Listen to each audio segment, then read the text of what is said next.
Hello, friends. Are you ready to hear the rest of the tale? Then let us commence.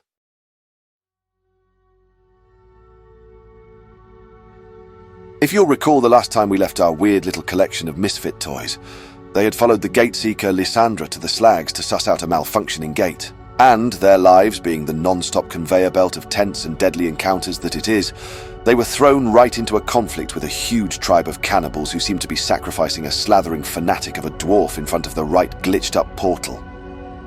With the help of Lissandra and her wizard colleague Solinda Dahmen, the heroes managed to thwart the cannibals, and an eldritch terror that burst through the gate right in the middle of things. Braes and Lissandra had travelled through the gate in an effort to cure whatever was wrong with it, but found themselves on a world that had been torn apart at a fundamental level, as though reality itself had been sundered by whatever had affected the gate. Lissandra quickly discerned that the world had been known as Telene, but all it was now was a graveyard, out of sync with time and space. Before Lissandra and Braes could do anything to get to the bottom of what was going on, or even try to keep the gate from infecting other worlds, a pack of glitching wraiths descended upon their position. Welcome back, everyone. I hope you're ready to dive right into this hot mess. Right then, here we go. Lissandra immediately began working on stabilizing the gate as best as she could, while Braes looked for ways to help out, as best as he could. To be fair to our intense draconian friend, there wasn't much in the way of helpful anything on Telene at the moment. The world, and the reality it existed in, was obviously ruined at every conceivable level of ontological metric that one couldn't trust their senses in any way, let alone find a means to help a powerful wizard deal with a gate glitching in capacities beyond understanding. That said, Braes used a portion of his font of arcane power to aid in Lissandra's toil, and then set about dealing with the approaching wraiths. From what he could perceive, although perceiving anything was a struggle, Braes understood that these wraiths were undead remnants of the dead citizens of Telene, their lost souls phased between many realities and planes, forced to wander endlessly across the ruined world. That's a sad and tragic fate right there, innit? To Braes' concern, more and more wraiths were appearing out of the ruins and fast approached the two spellcasters across the wasteland. Meanwhile, back at Sigil, in the Slags more specifically, the rest of our heroes and the wizard Solinda Dahmen were regrouping after successfully dispatching an unspeakable eldritch horror and a tribe of ruthless cannibals. Or a Thursday afternoon, as they call it, am I right? Yes. Well, okay. The gang set about questioning the wildly manic dwarf mystic Garamundi, who had been the cannibal's sacrifice to the wildly glitching gate. After calming his emotions, they found out that Garamundi had arrived at the Slags to escape retribution from the Harmonium and Mercy Killers for what they perceived as heresy. Turns out talking about 4 apocalyptic doors opening and ruining the rule of the Lady of Pain is a bit of a no-no in the eyes of would-be fascists.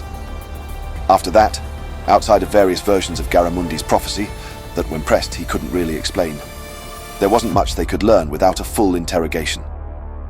At that point, Solinda had grown impatient with how long Lissandra and Braes were taking, so everyone, save for Garamundi, decided to jump through the portal. And yes, that is definitely as irresponsible as it sounds. On what was once Telene, Braes and Lissandra continued to look for a way to stabilize the portal and leave while the glitch wraiths got closer. At one point, some even began attacking our intrepid Dragonborn. All the while, the broken environment around them also managed to be dangerous, with sheets of the red lightning striking and harming both Braes and Lissandra. At that point, the portal erupted, spewing forth Solinda and Regal, while Drogon and Varys, no doubt due to the portal's glitching condition, ended up materializing further away from the action.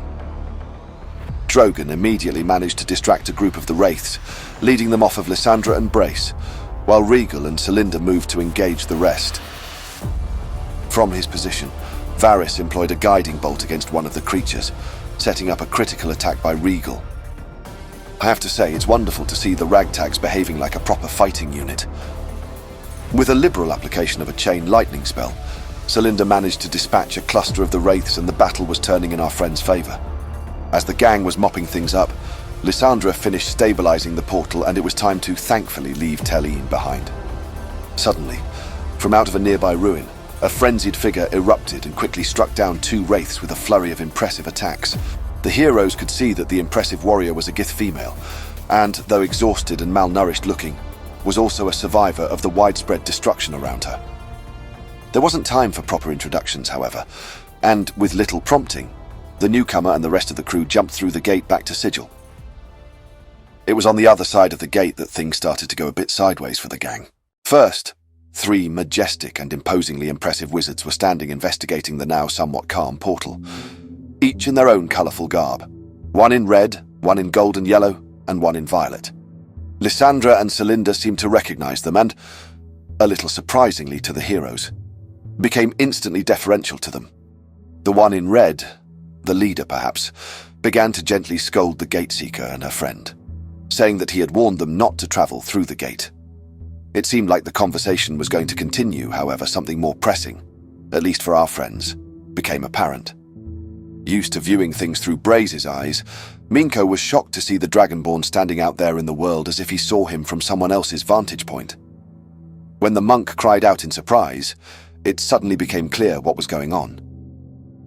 It became clear because it was now Varys who heard Minko in his mind, and Minko who knew it was in Varys' mind he now resided. "Oh, yes. That is definitely going to be a bit of a problem. Yes, quite.